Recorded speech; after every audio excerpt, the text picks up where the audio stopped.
Hi అండి, welcome to Madhavi cooking videos. ఈరోజు ఆలూ సమోసా ఎలా తయారు చేయాలో ఇప్పుడు చూద్దాం.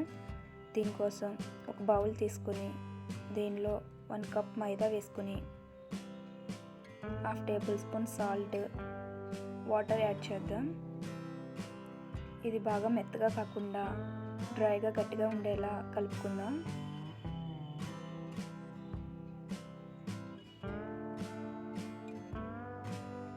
ఇలా కలుపుకున్న తర్వాత దీన్ని మూత పెట్టుకొని పక్కన పెట్టేసుకుందాం. ఒక కర్రీ ప్రిపేర్ చేసుకుందాం. కర్రీకి ఒక ప్యాన్ పెట్టుకొని దీనిలో 1 టేబుల్ స్పూన్ ఆయిల్ వేసి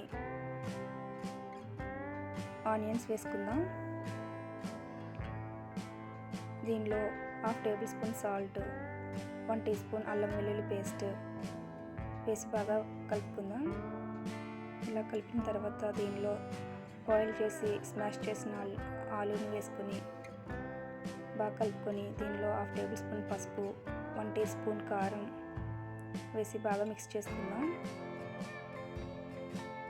ఇలా బాగా మిక్స్ అయిన తర్వాత దీనిలో 1/2 tablespoon garam masala, 1 teaspoon ధనియాల పొడి, కొంచెం కొత్తిమీర వేసి బాగా కలుపుకుందాం.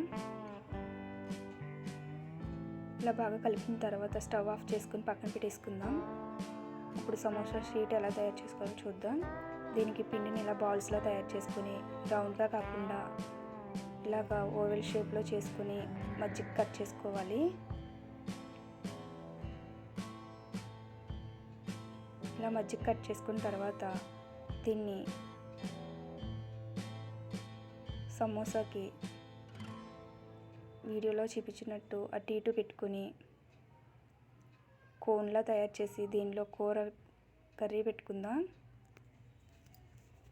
ఇలా చుట్టూరు వాటర్ అప్లై చేసి బయటికి రాకుండా ఇలా పెట్టుకోవాలి. వీడియోలో చూపించినట్టు పెట్టుకుని ఇలా అన్నిటిని తయారు చేసి పక్కన పెట్టేసుకుందాం.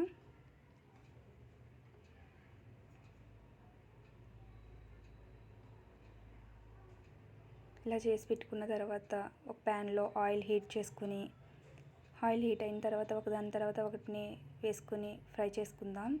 గోల్డెన్ కలర్ వచ్చిన తర్వాత వీటిని తీసేసుకుందాం. ఇప్పుడు వేరే ప్లేట్లో పెట్టుకుందాం. అంతేనండి, ఎంతో టేస్టీగా ఆలూ సమోసా రెడీ. ఈ వీడియో మీకు నచ్చినట్లయితే లైక్, షేర్, సబ్స్క్రైబ్ చేయండి. Thank you for watching this video.